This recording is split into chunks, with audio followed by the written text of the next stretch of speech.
Bung Rocky kelihatannya bakal perang saudara lagi ya di NU dan PKB ini yang mulai ini Sekjen PBNU Saifullah Yusuf yang sebenarnya kita tahu habitatnya adalah politik, ya kan politisi dia yang dia menyatakan akan membentuk tim pansus dia sebutnya begitu ya panitia khusus untuk apa ya kita istilahnya mengkudeta ya Muhaimin dari atau merebut kembali PKB dari tangan Muhaimin kira-kira begitu. Ya itu poinnya dari awal ada ketegangan sebetulnya yang bisa kita nilai ada soal individual, soal vendetta di situ, masalah individual. Tapi kalau kita lihat dari segi masalah struktural, ya memang NU menginginkan ada partai politik kok pada waktu itu kan. Masalahnya adalah NU tidak bisa menginginkan PKB atau PKB terlalu banyak memanfaatkan nama NU untuk kepentingan pribadi-pribadi. Tapi jadi ini bukan soal apa istilahnya karena kalah di pilpres. Jadi kalau menang di pilpres nggak diambil alih kan itu soalnya begitu kan. Jadi argumennya apa itu kalau PKB mau dirampas oleh NU itu? Kita cuma mau lihat itu sebagai PKB adalah lembaga politik, dia udah jadi milik publik bahwa asal usulnya adalah NU ya iya itu namanya begitu.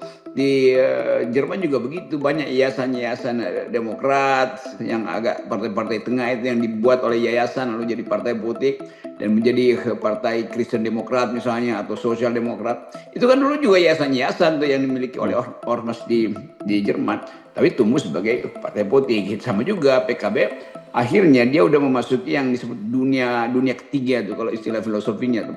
Jadi dunia yang udah dia sendiri yang bisa atur itu.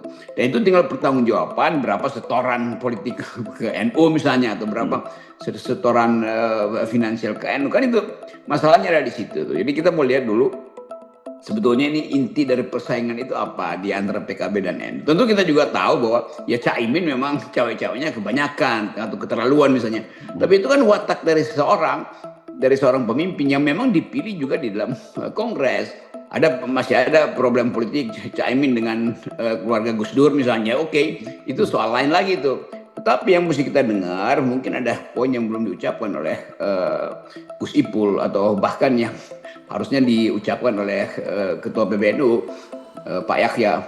Iya, kan kalau kita baca alasannya itu semakin katanya makin ahistoris gitu. Ada kalau ahistoris itu kan artinya ada kekhawatiran kalau PKB makin menjauh dari PBNU gitu ya. Tapi saya lihat ini ada juga yang kontradiktif kan. Karena ya Takuf sendiri kan menyatakan bahwa tidak ada satu partai politik pun yang boleh membawa-bawa nama NU. Ya termasuk juga Capres juga begitu. Jadi tidak ada jadi PBNU itu pingin steril dari partai politik. Nah, sekarang pertanyaannya kok kenapa justru dipersoalkan secara katanya sudah mulai melupakan historinya atau high story dengan pembentukan PKB. Ya kan itu kelihatannya ada yang tidak inline, tidak searah sejalan dengan keterangan Pak Ketua PB Pak Yusuf, Pak Yahya. Ya Sakuf kira-kira setahun yang lalu yang dia ucapkan bahwa ya nggak ada urusan dengan politik tuh, semua hal tidak boleh membawa nama NU NU tuh. Jadi kalau NU dibalikin ke PKB dibalikin ke NU artinya berpolitik lagi kan? Kan itu kontradiksinya di situ tuh. Tapi lebih dari itu sebetulnya kalau kita baca sejarah-sejarah partai di dunia itu, partai itu kemudian tumbuh menjadi entitas sendiri. Kan yang memiliki PKB itu bukan cuma NU, juga masyarakat yang memilih dia kan. Dan kalau dicalonkan Anies di situ tentu pemilih Anies. Pemilih Anies tidak semuanya NU kan. Itu logika kacaunya ada di situ. Ya, memang ini beda sekali ya ketika ke kursi Ketua Umum PBNU itu diambil alih oleh Yahya Stakuf. Itu kan beda sekali dengan zamannya sebelumnya ya Said Agil Siraj ya. Kalau hubungan itu kan sangat harmonis, bahkan seperti Anda sebut tadi terlampau kelihatan dominan banget PKB dalam hal ini jadi membawa NU politik. Tapi setelah kemudian rezim kekuasaan di PBNU berubah, ini jadi berubah. Dan saya kira memang ada juga soal sejarahnya karena bagaimana PKB ini didirikan oleh keluarga Gus Dur gitu ya, dan Gus Dur lah dan keluarganya sekarang justru merasa ditinggalkan dan ini dikudeta oleh Muhaimin. Mungkin kita bisa menduga Saifullah Yusuf ingin kembali mengambil alih itu karena dianggap ini udah terlampau jauh nih, bahaya ini kalau Caimin dibiarkan terus gitu. tentu itu soalnya yang mudah sekali kalau Caimin Pak Jokowi bisa keluarin sprint kok ke Caimin selesai kan. Tapi Jadi sekarang ini nggak bisa, soal Bung. yang Udah nggak bisa sekarang. Kemarin-kemarin ya. Terus, oke silakan. ya, maksudnya kan ada legitimasi historis Ya. dari PKB yaitu NU, betul, Gus Ipul, betul, legitimasi historis ada di situ. Tetapi begitu PKB lahir, dia memperoleh legitimasi lain, legitimasi sosiologis, legitimasi politik. Kan ini bukan seperti bayi yang ketika lahir itu pakai nama bapak ibunya terus kan kemana-mana. Loh ini PKB itu dilahirkan untuk dari rahim NU masuk ke rahim Republik, masuk ke rahim politik. Lain lagi tuh di situ kan problemnya. Jadi tentu secara kelembagaan tidak ada hubungan politik lagi antara NU dan PKB. Kenapa? Karena pikiran PKB itu tidak sepenuhnya lagi mewakili pikiran NU. Mengapa begitu? Karena yang milih PKB itu bukan NU aja, kan lebih luas lagi. Apalagi caleg-caleg PKB bisa datang dari koalisi partai-partai lain, kan itu intinya tuh. Jadi kita pisahkan dulu antara status sebetulnya status kelembagaan dari partai ini yang memang jadi milik rakyat dan sejarah pembentukan PKB itu yang diinisiasi oleh NU. Nah inisiasi itu nggak mungkin terus-menerus berlaku kan. Kalau NU mengecil dan PKB membesar nggak mungkin NU klaim PKB. Karena PKB membesar dengan legitimasi politik, NU membesar dengan legitimasi kultural. Bedanya di situ tuh. Tapi saat tadi soal-soal perilaku politik di elit PKB itu juga hal yang lain mestinya. Jadi mestinya diterang aja lebih jelas bahwa etika Caimin itu tidak sesuai lagi dengan etika Gus Dur. Itu misalnya lebih mudah untuk kita mengerti itu. Yang diperbaiki adalah penampilan politik atau watak politik dari pemimpin PKB, bukan PKB yang mau diambil alih. Itu juga jadi lucu kan. Jadi NU mau merampok kembali partai yang dia buat sendiri, itu agak ajaib tuh. Itu sama dengan Jokowi merusak partai yang di dalamnya ada dirinya tuh, itu PDIP.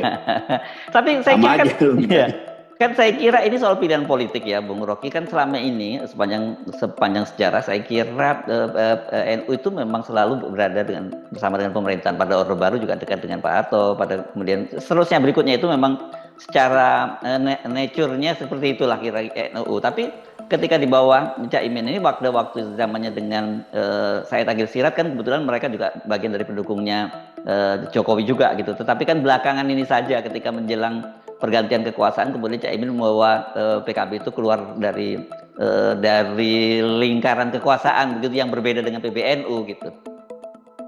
Ya bagaimana kalau Caimin balikin PKB ke NU, terus NU mau diapain PKB itu kan? Kan mesti ada pemimpin baru di situ. Begitu pemimpin baru dipilih, maka problemnya cuma mau ganti pemimpin, bukan mau ambil semua. Kan nggak mungkin PKB itu dikendalikan oleh NU. Artinya ketua-ketua NU itu juga masuk di PKB. Itu artinya bertentangan lagi dengan prinsip yang disebutkan oleh Pak Yahya waktu itu kan. Jadi sekali lagi kita mau lihat apa sebetulnya poin di situ tuh. Mungkin kejengkelan pribadi aja tuh. Tapi kalau soal membenahi PKB itu saya juga setuju bahwa benahi PKB supaya PKB itu nggak kelihatan partai yang ya begitu ditekan di sana lari ke sini, tekan di sini lari ke sana tuh.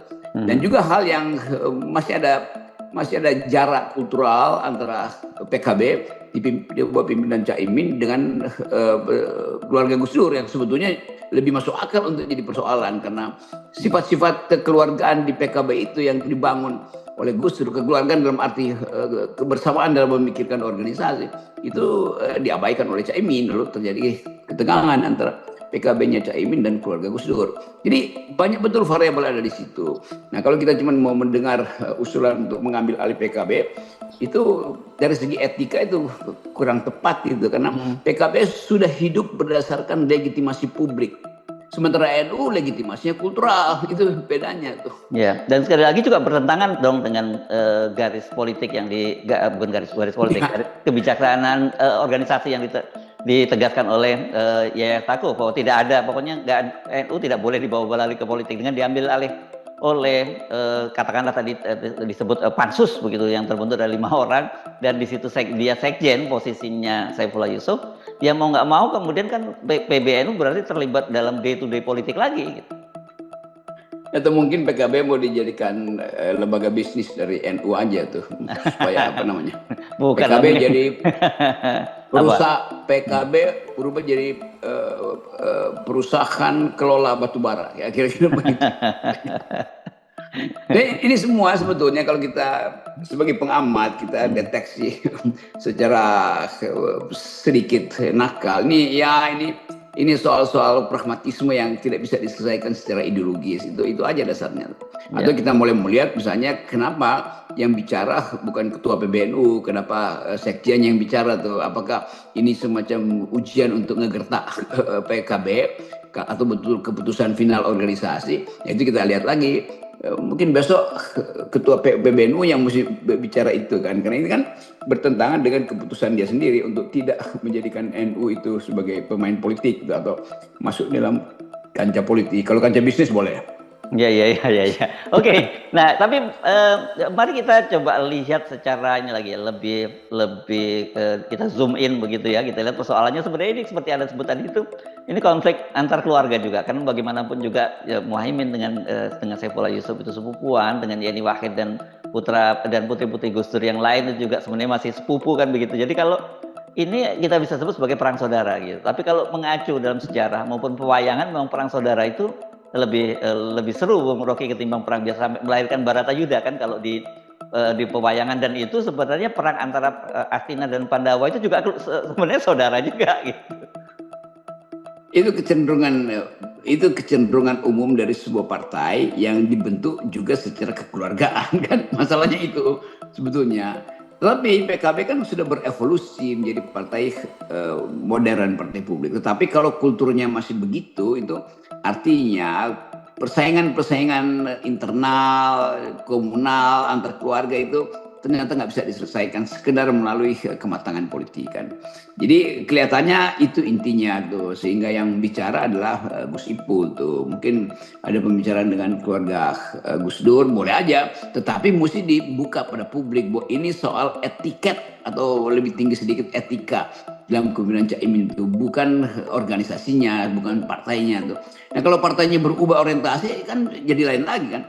Kalau misalnya ketua partai berikut, kan PKB mau bikin apa? Muktamar mungkin akhir tahun, dan mulai diperlengkapi fasilitas muktamar itu supaya membuka kembali persoalan dan mencarikan jalan keluar antara ketegangan antara Caimin dan keluarga Gus Dur, kan lebih bagus sebetulnya diperlihatkan pada publik rencana ke situ. Atau memang ada rencana untuk memanfaatkan momentum hari ini untuk mempengaruhi nanti apa namanya nih, perlihatan musyawarah nasional dari PKB di kira-kira akhir tahun nanti kan. Kan semua ini juga terkait dengan kalkulasi politik ke 2020 berikut yang mulai ada pilkada di bulan November. Ya, ya. Nah, tapi mari kita bayangkan ya, Bung Rocky, kalau kemudian itu berhasil, misalnya begitu ya, dia berhasil diambil oleh Sekjen PBNU ini, kan kemudian mau ditempatkan di mana PKB itu, dan bagaimana pola hubungannya dengan PBNU gitu. Itu yang saya pertanyakan tadi, nanti setelah selesai pansus dibuat untuk mengambil alih PKB dan ternyata berhasil diambil alih, itu status PKB di bawah NU itu apa? Ya. Kan itu intinya. Apakah nanti akan ada kongres untuk memilih partai, atau sekaligus PKB itu tinggal tunduk aja pada perintah NU kan? Betul. Jadi ini saya politiknya NU aja tuh. Jadi nggak perlu ada munas atau apa namanya tuh muktamar atau kongres, ditunjuk aja. Tuh, iya muktamar.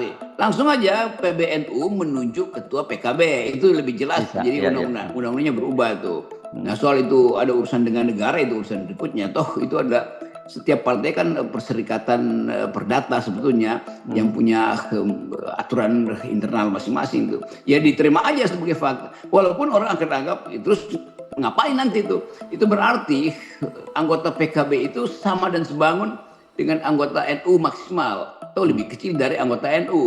Kan itu konsekuensinya begitu kan. Kalau PKB adalah organ dari NU, maka pemilih PKB itu pasti sama dengan atau lebih kecil dari jumlah anggota NU, dan itu juga akan jadi masalah nanti. Sehingga kalau ada partai, ada orang lain yang bukan NU mau pilih PKB, ya dia mungkin merasa nggak ada gunanya, atau saya nggak akan bisa jadi pemimpin di PKB karena PKB udah jadi semacam sayap politik NU dan hanya NU yang boleh memimpin PKB, kan itu intinya. Ya. Kalau kita mengacu pada struktur di organisasi di NU ini mungkin dia jadinya seperti badan otonom gitu kan, di NU disebutnya gitu ya, badan otonom atau Banom, dan kemudian bisa jadi nantinya ketua umum PBNU itu menjadi semacam ketua Dewan Syuronya dari PKB ex officio gitu. Ya bahkan PKS yang partai yang disebut eksklusif itu membuka peluang persaingan politik di dalam pemilihan ketuanya atau presidennya di situ. Nah kalau NU memonopoli PKB, orang menganggap bahwa yang non NU itu nggak mungkin jadi ketua PKB.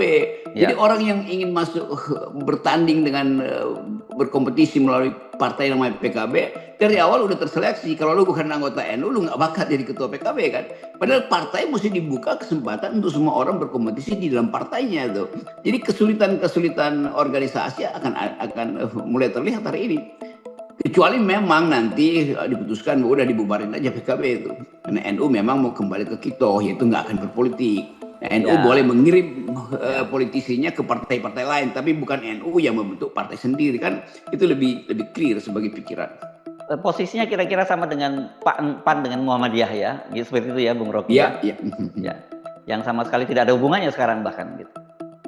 Ya itu lebih jujur sebetulnya kan, sehingga orang anggap ya oke, silakan Anda lakukan itu. Muhammadiyah juga bisa kirim orang ke Gerindra kok, ke Golkar macam tuh. Jadi PAN itu cuma satu kegiatan aja dari alumni Muhammadiyah misalnya tuh. Tidak semuanya alumnus Muhammadiyah itu bersepakat dengan prinsip-prinsip dalam PAN, tetapi Muhammadiyah nggak terganggu kalau PAN itu keluar dari radar dia. Nah sekarang yang terganggu adalah NU karena PKB keluar dari radarnya. Itu konsekuensi memang begitu dari awal. Harusnya begitu. Kan nggak mungkin itu satu paket dengan partai itu kan punya logika sendiri, sementara NU itu hidup dengan pakem yang lain tuh.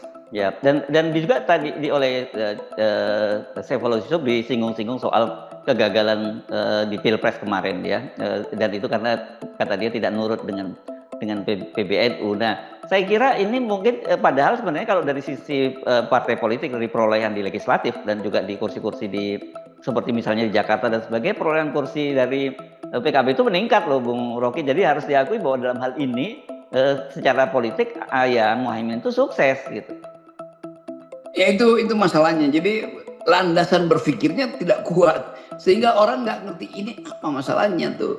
Dengan kata lain nanti pasti akan dijanjikan bahwa kalau PKB kembali ke NU maka perolehan suara akan lebih besar. Kalau PKB kembali ke NU maka presiden yang dicalonkan PKB pasti terpilih itu. Kan itu intinya kan. Jadi kalau misalnya nanti 2029 Anies dicalonkan lagi oleh PKB itu pasti terpilih apa enggak tuh? Kan kondisionalnya karena tidak ikut perintah PKB, perintah NU, PKB turun profilnya tuh. Padahal justru di legislatif PKB yang moncer karena nebeng pada Anies kan itu intinya tuh. Jadi sekali lagi keterangan subjektif ini, sebetulnya ini keterangan subjektif itu kadang-kala membuat kita merasa bahwa kultur demokrasi kok dibawa-bawa ke soal subjektif. Kalau itu soal personal vendetta, lakukan intrik masing-masing kan masing-masing punya kemampuan membuat intrik. Ya, tokoh-tokoh di NU, Gus Ipul ya teman saya ngerti itu bahwa dia punya kemampuan untuk manuver di dalam urusan beginian. Demikian juga Imin. Jadi dua tokoh yang sedang bermanuver, tetapi jangan menyebabkan sistem kepartaian kita itu justru diolok-olok lagi bahwa begitu ada persaingan di dalam secara personal maka hak publik dibatalkan. Nah, bagaimana misalnya rasa batin atau perasaan politik dari kader-kader PKB yang udah duduk di DPR nanti itu siapa yang akan kendalikan mereka tuh kan itu masalah lagi tuh. Mereka menganggap loh kita kan masuk PKB itu dan menang di dapil-dapil itu dengan koalisi dengan beberapa partai bukan dengan NU loh, dan itu juga jadi problem. Mereka kan berinduk pada siapa kalau PKB udah diambil alih NU, kan kulturnya jadi beda. Ya sini, tapi saya kira ini akan sangat menarik ini ya. Dan tensi politik akan semakin panas, tapi untungnya saja ini kan Pilpres dan Pileg sudah selesai, tinggal Pilkada. Jadi saya kira di situ nanti pertempurannya Bung Rocky ya. Kita tinggal menyaksikan saja. Saya kira itu.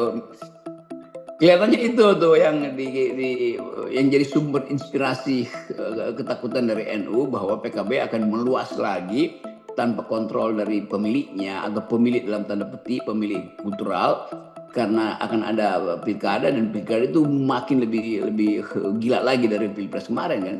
Jadi itu kekhawatirannya. Tapi kita balik lagi pada prinsip bahwa menurut Ketua Umum PBNU, Ya, NU tidak boleh berpolitik. ya, Apalagi memelihara partai politik. ya, Berpolitiknya ya, nggak boleh, apalagi memelihara partai politik.